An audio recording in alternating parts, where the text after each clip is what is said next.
Aloha. Songbook stories. We're back. So look, if you can see here, just move that, I guess. Yeah, now you can see what we've done so far. This is the beginning of my collection here.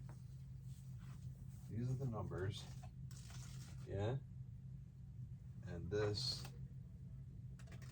is what we've covered so far. Up till here. That's all. Just this little bit. This little bit right here. We have all of this all the way around the room. 2 shelves in the middle here. Back down this side. To go. So I'm gonna try to be a little bit more productive with this venture. I've been doing it at my leisure, and I've got a lot more that I want to cover, so I need to start trying to do this a little more often. I was just telling Tony, I think I'm just gonna leave this stuff set up the way it is. I got my table here, my stool, I got my little display, and then I got the stand that the camera's on, and that works pretty good. All right, so this band,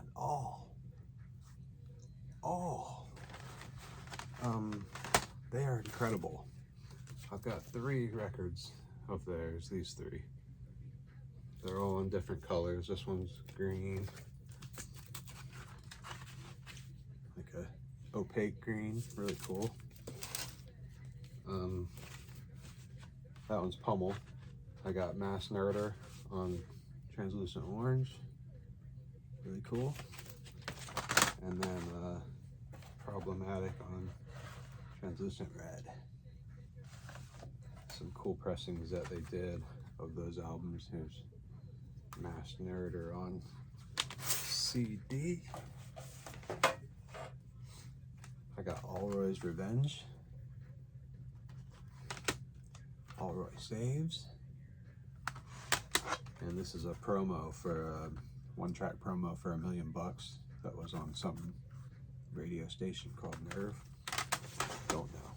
So all is Descendants is all.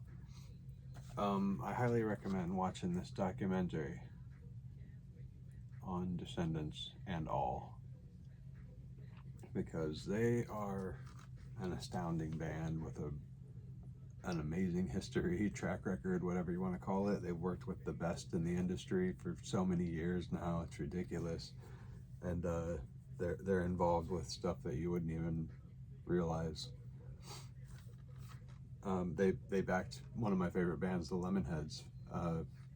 Bill and Carl, I think, were like the rest of the Lemonheads for a record one time. Pretty amazing. Can't say enough good stuff about all and the Descendants. All right, I got a lot that I want to cover in a few stories, so let me rip through this. This band, remember Swing, Swing, Swing?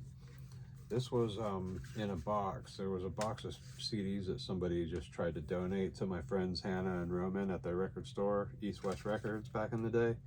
And they all got rained on. They weren't in the best shape to begin with, but they all got rained on and they were damaged. So I think it was Hannah was like, if you want any of that, I mean, have at it, because we can't do anything with it. So I grabbed a lot of stuff that I wouldn't normally pay for.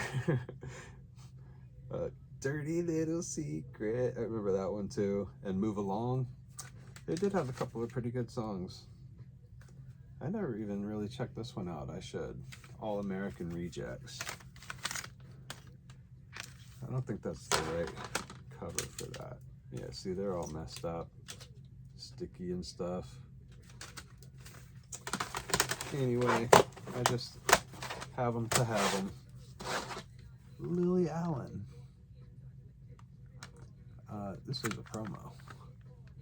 I've got lots of promos and rarities and stuff like that in my collection. This guy, this is all I have by him. I'm not the biggest fan. I don't know. He was what he was.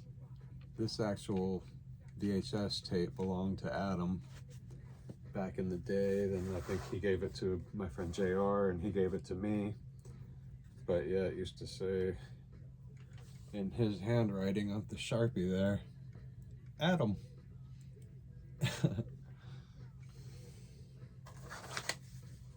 But yeah, he was out to shock and offend. Something that Adam and I couldn't believe when we watched this tape back in the day. There's a scene on this where the camera like pans out from the stage for a minute and you see like a little bit of the club, and we were both instantly like, is that it's so crazy. Fat Mike and Jello Biafra are standing there just like drinking a beer, like, this guy's nuts, you know, watching Gigi. It's pretty crazy. But yeah, it's weird that somehow that has stayed in the circle all these generations, and now it's mine. Crazy. How about a little band called the Allman Brothers Band? Again, this is kind of like all but a whole different generation, different thing, but this is an amazing band. I don't care what anybody tells you. Dickie Betts, Dwayne Allman were astounding guitar players. They say that tone is in your fingertips, you know, and like it doesn't necessarily matter the guitar. If somebody picks it up, they can make it, like, you know, come across with their technique, their style, their feel, because everything is, the tone is in your fingertips. And they were those kind of guitar players. They were like musicians. They were absolutely sharp, razor sharp, and technically proficient. They just blew everybody's mind that thought they could play guitar. They went and seen the Allman Brothers Band and was like, man, I'm not that good. That's pretty much where I'm at with guitar all these years. I gave it a good shot. I had a good run, had good times with some friends and stuff, but I don't think it's for me anymore. I love the piano now. I got an awful lot of Allman Brothers here. Vinyl in my collection. Fillmore East.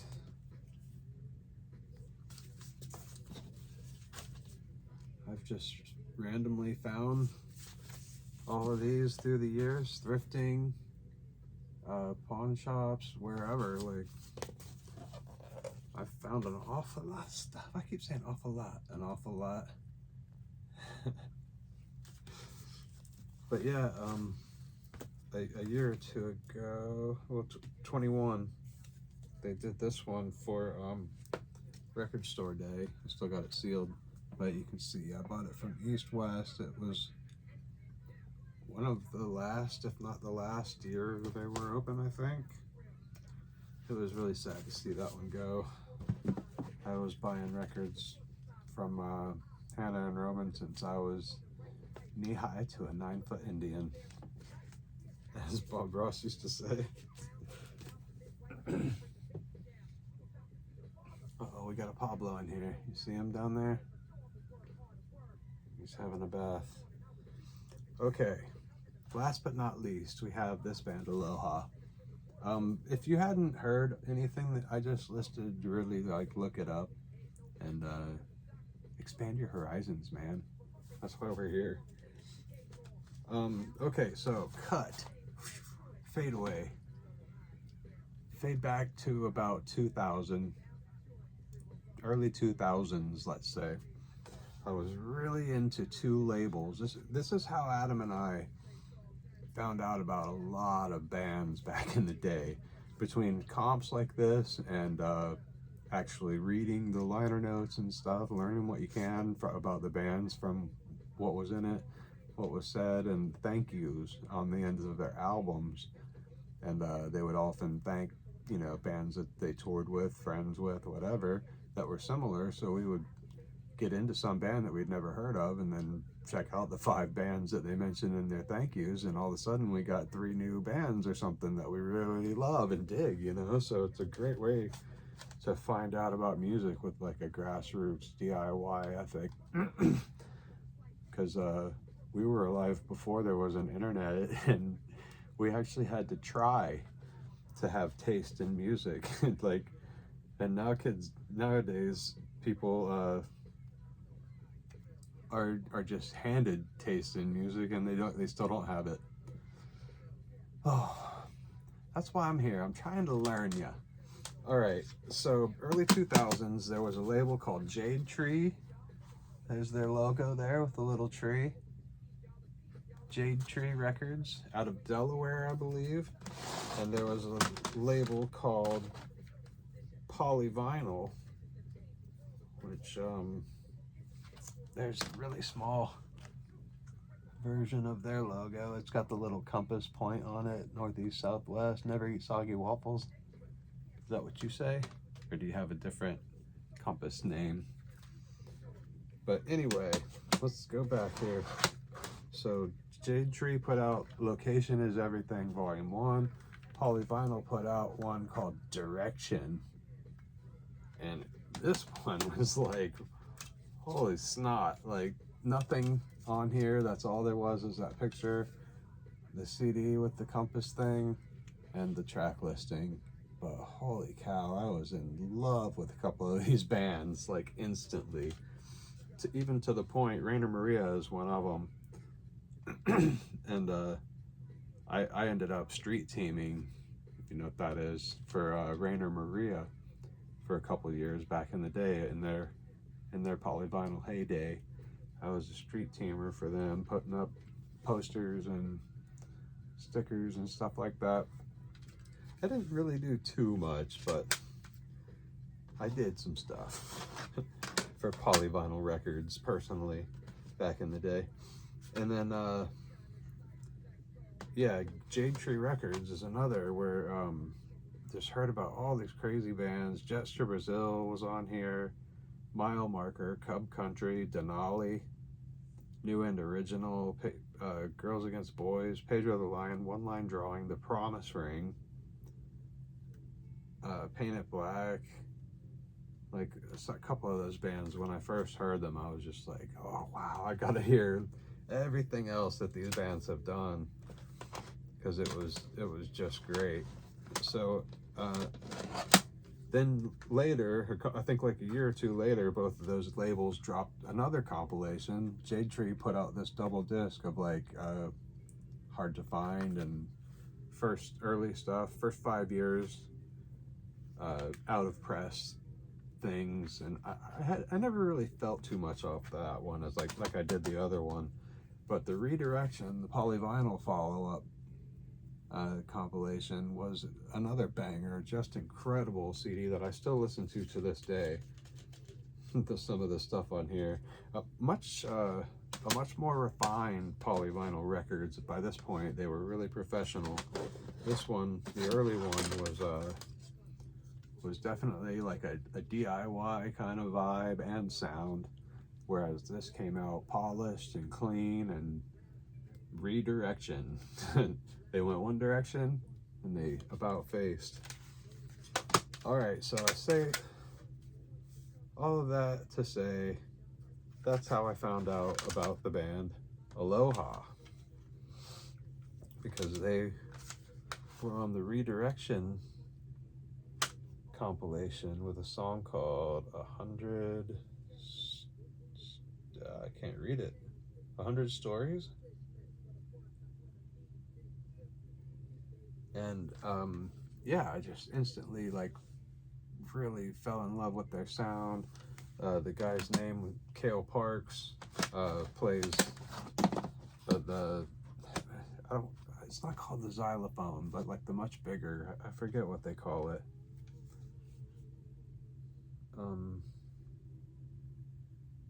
It doesn't say on here what they play or anything. But yeah, they just had a really amazing sound, and it was much different than what else had been going on. at the time, and the guy was playing the, maybe is it Glockenspiel? I'm not sure.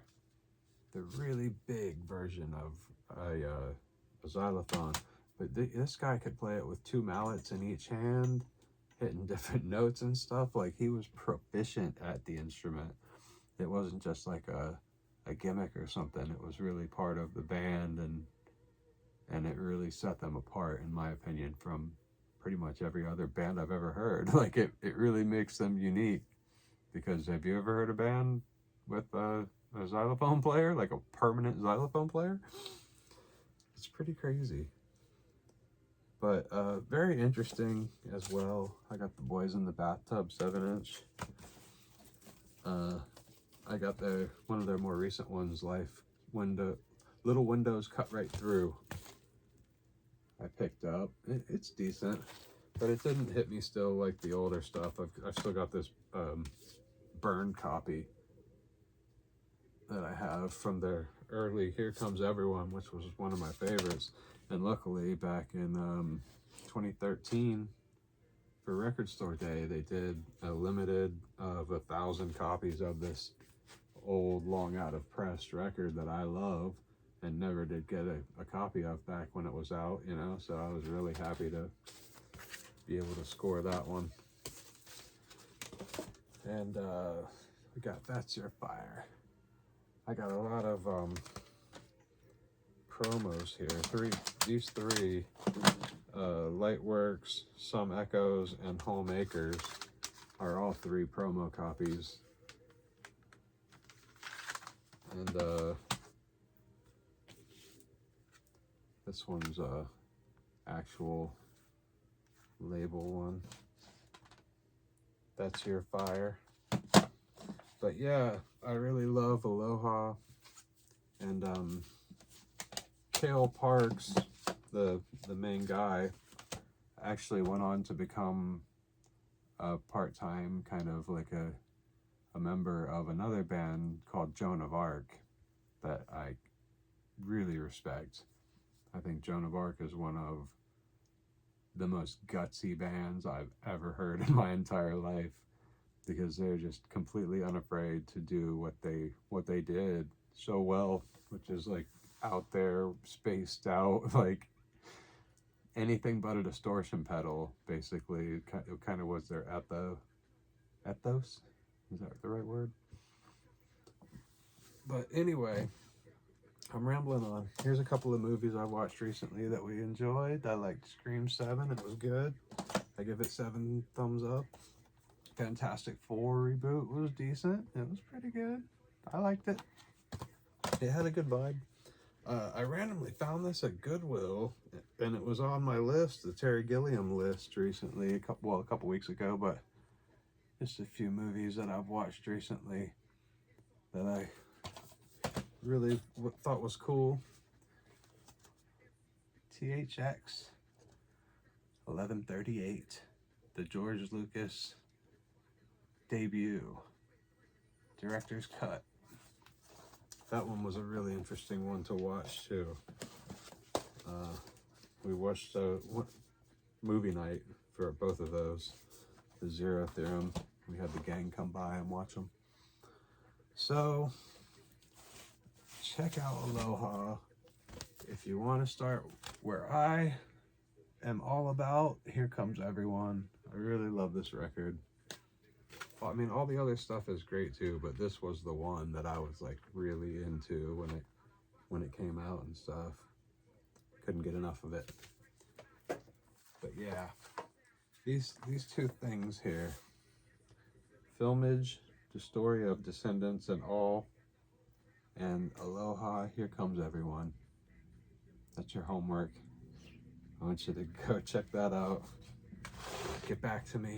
Come back to this video and tell me what you thought, because that's why I'm doing this. I want to have a little bit of a conversation here, and consider me your music coach, because I want people to lose old preconceptions that you've had about music and little hang-ups and stuff, and rethink it from the ground up. You know, go back, and if you had somebody that made you feel a certain way because you were listening to a band and they're not around anymore. So go back and listen to that band, you know, like listen to it though, really listen to it, and get physical copies when you can and open it up. This is what I used to always do.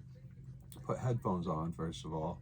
That's the best sound quality, the best possible way to truly hear what the artist was trying to convey. I kind of learned that with Joan of Arc, the importance of it, because their album Live in, or not Live in Chicago, but The Gap had like so many tracks and so much tomfoolery and trickery in the studio that is missed in a big environment of acoustic space.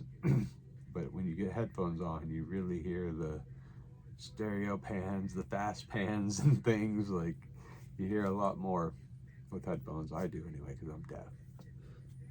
But yeah, put some headphones on, put on an album, and pull out the liner notes